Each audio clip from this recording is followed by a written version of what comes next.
अध्याय 3 घातांक।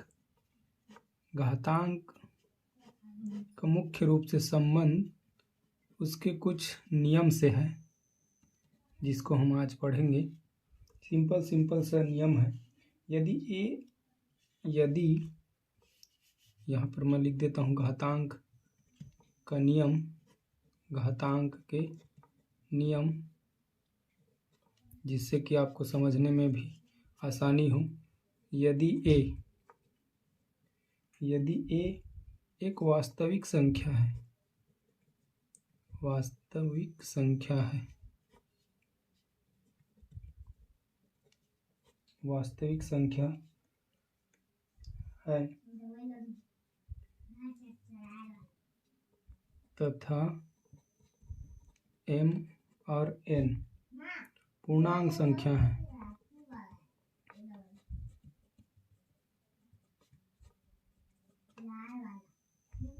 तब क्या हो जाएगा। पहले आता है गुणा का नियम,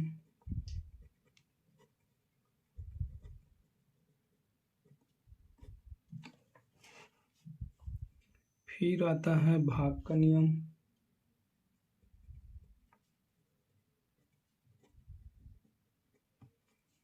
बनाते जाते हैं। ये गुणा का नियम कैसा हो जाएगा, a के घात m गुणा a के घात n बराबर ये हो जाएगा a के घात m धन n। इस सूत्र को हम आगे उपयोग में लाते जाएंगे, तब समझ में आते जाएगा। ये हो जाएगा a के घात m बटे a के घात n, या करके इसको ऐसे भी लिखा जाता है a के घात m भागित a के घात n बराबर ये हो जाएगा आपका a के घात m ऋण a के घात m ऋण n। तीसरा नियम है आपका घातों के घात का नियम। घात के ऊपर घात जो रहता है उसको कहते हैं घातों के घात का नियम।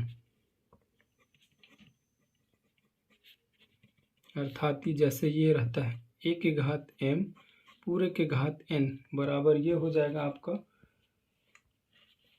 a के घात m गुणा n। इस प्रकार से ये सूत्र है। जैसे जैसे हम आगे बढ़ते जाएंगे, अब ये जैसे वितरण नियम है, घात दो रहेंगे तब एक a b कोष्टक में आपका m, तब ये हो जाएगा a के घात m गुणा b के घात m। घात एक ही है, आधार अलग अलग है। तब जब हम बांटेंगे, दोनों को विस्तार करेंगे, तो जो m घात है वो दोनों में लग जाएगा। इस प्रकार से पांचवा है आपका, इसी प्रकार से ये गुणा का है, ये भाग का हो जाएगा a बटे b पूरे के घात m।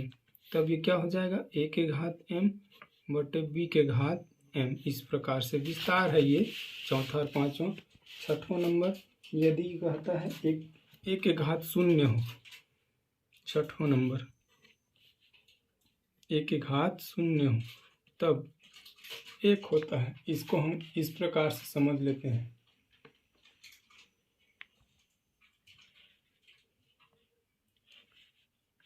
कैसे में होता है ये, a के घात m बटे a के घात n, ये हो जाएगा आपका a के घात m ऋण n।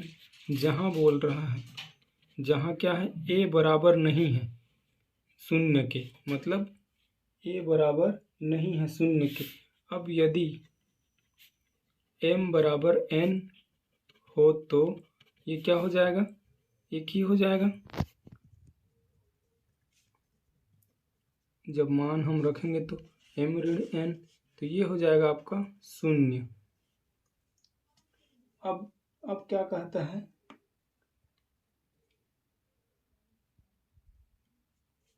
अब यहाँ से हम दोनों पक्षों को सेम टू सेम हल करेंगे तो ये मिल जाएगा, ये आपस में कट जाएगा तो एक बचेगा, इधर शून्य बचेगा, a के घात शून्य, या करके इसको आप लिख सकते हो a के घात शून्य बराबर 1। यही आपका सिद्ध होता है। ये सातवां नंबर आखिरी है घातांक का नियम का। ये है a के घात m बराबर 1 बटे a के घात माइनस एम, या इसको और दूसरे शब्दों में कैसे लिख सकते हो, या करके इसको लिख सकते हो 1 के घात माइनस एम बराबर 1/1 के घात एम। यही आपका अंतिम है। अब इससे कुछ जुड़ी हुई प्रश्नावली हम देख लेते हैं 3.1 में। एकदम छोटा छोटा गणित है, पढ़ने में मज़ा आता है। 9वीं 10वीं पास करना है, 10वीं का गणित समझना है तो 9वीं का गणित को अच्छी तरीके से पढ़ लेने से 10वीं में एकदम इजी आता है।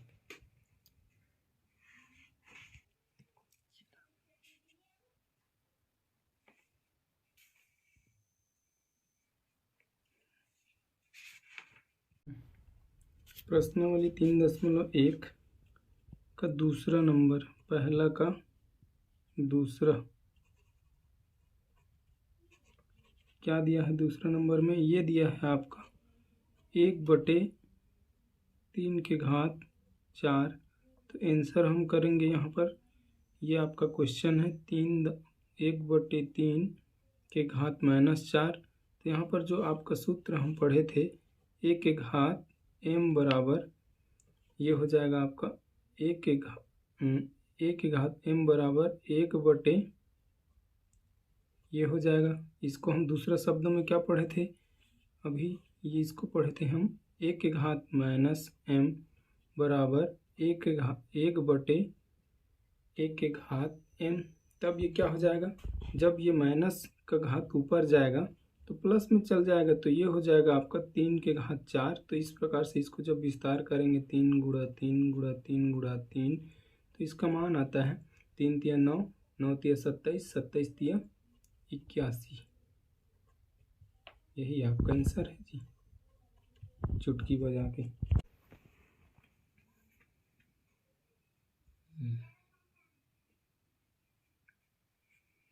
जैसे आपका दूसरा नंबर का पहला नंबर है, दूसरा का पहला नंबर ये दिया है आपका -4 के घात 3 पूरे के घात 3 है, गुणा दिया है -2 के घात -3। इसको जब हम हल करेंगे तो ये कैसा हो जाएगा, ये हो जाएगा, आंसर कर देते हैं हम यहाँ पे, ये हो जाएगा 4 के घात -4 के घात 3 गुणा -2 के घात -3। तब इस स्थिति में क्या हो जाएगा, इस स्थिति में हो जाएगा 1 के घात -m बराबर, ये हो जाएगा आपका 1/1 के घात m। तब ये क्या हो जाएगा, ये हो जाएगा। इस प्रकार से गणित को बनाने में एक खूबसूरती होती है, इस प्रकार से स्टेप बाय स्टेप करते हैं तो खूबसूरती इसकी और भी बढ़ जाती है। तो ये हो जाएगा आपका 4 के घात -3 गुणा, ये हो जाएगा आपका 1/2 पूरे के घात 3। इस प्रकार से अब इसको सीधे सीधे गुणा कर लेते हैं, तो ये हो जाएगा आपका -4 के घात 3 पूरे के बटे -2 के घात 3, माइनस माइनस ये कट जाएगा। उसके बाद जब आपका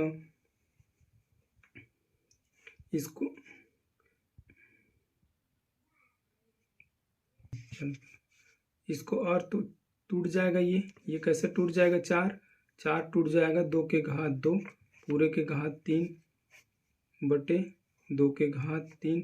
इस प्रकार से ये टूट जाएगा। अब इसको हम ये किस रूप में विस्तार हुआ है, ये a के घात ab के घात m, तो ये हो गया है a के घात m गुणा b के घात m।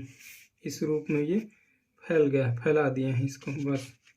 उसके बाद क्या बच गया, उसके बाद घात जो है उसको अब गुणा कर देंगे, तो 2 तिया 6, ये हो जाएगा आपका 2 गुणा 3 है, नीचे में है 2 के घात 3। तब ये हो जाएगा आपका 2 के घात 6 बटे 2 के घात 3। अब यहाँ से 1 के घात m बटे 1 के घात n बराबर 1 के घात m ऋण n। इस सूत्र का प्रयोग करते हुए ये क्या हो जाएगा, 2 के घात 6 ऋण 3, ये हो जाएगा आगे अगला चरण में 2 के घात 3। तो ये हो जाएगा, इधर ही मैं आगे शॉर्ट कर दे रहा हूँ, तो ये हो जाएगा 2 गुणा 2 गुणा 2, तो ये हो जाएगा आपका क्या 8। यही आपका आंसर है जी।